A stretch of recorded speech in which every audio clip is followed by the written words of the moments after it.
sab'atun yudhilluhumullah fi dhillihi yauma la dhilla illa dhilluh.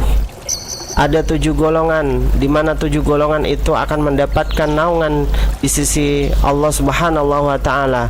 Hari tidak ada naungan waktu itu. Siapakah 7 golongan tersebut? Pertama adalah al-imam al-adil. Yang pertama adalah imam, pemimpin al-adil yang adil. Siapakah pemimpin? Apakah keadilan tersebut?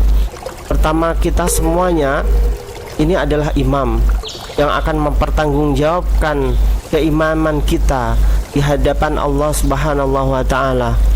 Kita yang menjadi seorang suami, maka akan dituntut nanti di akhirat akan pertanggungjawaban kita di hadapan Allah, apakah kita telah menafkahi keluarga ataukah tidak. Kita yang menjadi seorang istri, kita dituntut di hadapan Allah Subhanahu wa taala akan tanggung jawab kita untuk mendidik anak-anak agar dia menjadi atau mereka menjadi orang-orang yang baik, berakhlakul karimah. Kita yang menjadi seorang dosen, kita yang menjadi seorang karyawan, gaji yang kita terima itu adalah hak, sah, dan wajib kita menunaikan amanah kita sebagai pekerja ataupun dosen atas gaji yang kita terima tersebut. Andaikan orang tidak bisa mempertanggungjawabkannya, maka dia bukanlah orang yang amanah. Kita yang menjadi seorang mahasiswa, gunakanlah waktu kita sesungguh-sungguh mungkin, karena itu adalah amanah, dan amanah akan dipertanggungjawabkan di hadapan Allah Subhanahu wa taala. Semua kita merupakan orang yang akan mempertanggungjawabkan diri di hadapan Allah Subhanahu wa taala suatu ketika nanti. Yang kedua adalah syabun nasa'a fi ibadatillah, fi ibadati rabbih. Yang kedua adalah seorang pemuda yang tumbuh besar dia dalam ibadah kepada Tuhannya. Andaikan kita seorang pemuda sekarang, maka gunakanlah waktu kita untuk beribadah kepada Allah Subhanahu wa taala. Belajar merupakan ibadah, mengaji merupakan ibadah, menuntut ilmu merupakan ibadah, mendengarkan pengajian merupakan ibadah, akhlak yang mulia merupakan ibadah, taat kepada orang tua merupakan ibadah. Kalian, wahai pemuda, kalian suatu ketika nanti akan menjadi seorang pemimpin-pemimpin negeri ini. Hari ini kalian menjadi seorang pemuda, suatu ketika nanti kalian akan menjadi pemimpin. Jangan dikira bahwa pemuda tanggung jawabnya sangat mudah, tidak.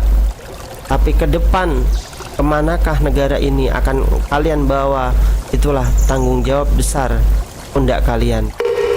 Yang ketiga adalah rajulun qalbuhu mu'allaqun fil masajid, adalah orang-orang yang hatinya terpaut pada masjid. Nantiasa dia sholat ke masjid, nantiasa dzikir ke masjid, nantiasa melakukan aktivitas-aktivitas yang bermanfaat di masjid. Imaratul masajid, menghidupkan masjid merupakan sunnah Rasul Sallallahu Alaihi Wasallam. Setiap kali beliau pasti akan melakukan aktivitas di masjid. Bahkan dalam aktivitas untuk suatu politik, beliau akan lakukan bermusyawarah dan para sahabat di masjid. Peperangan, beliau kemudian juga membentuk orang-orang yang akan berperang atau pasukan perang juga di masjid. Begitu juga pengajian dan lain sebagainya. Ini menunjukkan eksistensi masjid yang begitu besar di mata Rasul Sallallahu Alaihi Wasallam.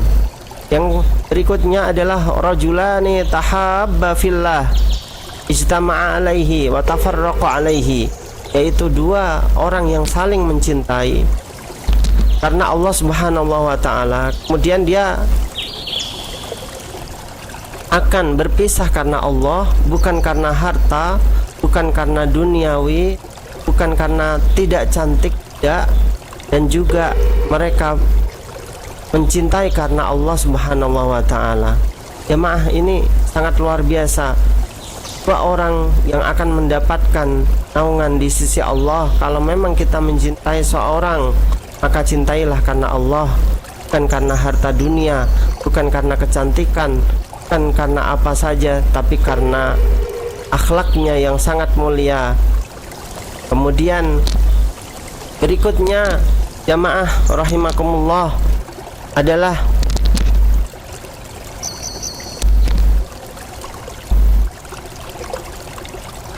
warajulun talabathu imra'atun data mansabin wa jamalin faqala inni akhafullah, yaitu seorang pemuda, di mana pemuda itu diajak seorang perempuan yang mempunyai kedudukan dan mempunyai kecantikan yang luar biasa, dan dia mengatakan inni akhafullah, dia mengatakan sesungguhnya aku takut kepada Allah subhanahu wa ta'ala.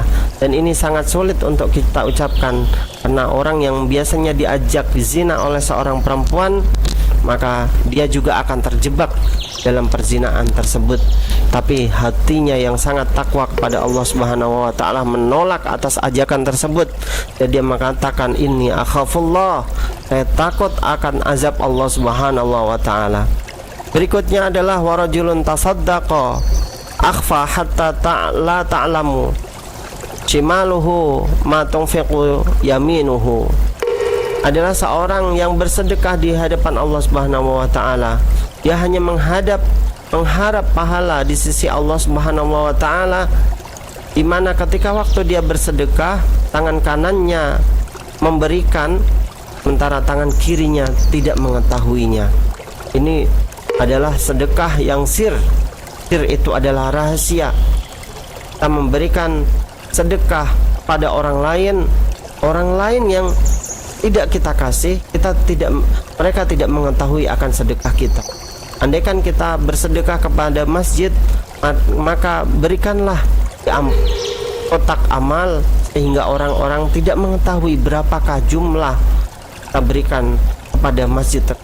Jangan sampai dan kita bersedekah ingin mengharapkan sanjungan dari orang lain, kemudian kita mengatakan kepada orang masjid atau pengurus masjid, Pak, tolong tuliskan nama saya sebesar-besar mungkin, Haji titik-titik bersedekah 500.000.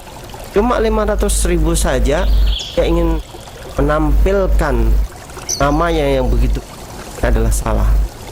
Berikutnya adalah yang terakhir, rajulun dakarallahu khalian fafadat ainah, yaitu seorang yang berzikir pada Allah subhanahu wa ta'ala ketika malam hari, kemudian menitiklah kedua matanya akan penyesalan dosa-dosa yang ia lakukan sebelum. Kita pernah berdosa pada orang lain, kepada Allah subhanahu wa ta'ala, mana kita melakukan kemaksiatan yang tidak diketahui oleh orang lain selain Allah subhanahu wa ta'ala, maka di malam-malam tersebut kita menghadap kepada Allah subhanahu wa ta'ala, kita berdoa kepada Allah subhanahu wa ta'ala agar diampunkan dosa-dosa kita. Semoga bermanfaat untuk kita semuanya kajian pagi hari ini. Terima kasih. Wassalamualaikum warahmatullahi wabarakatuh.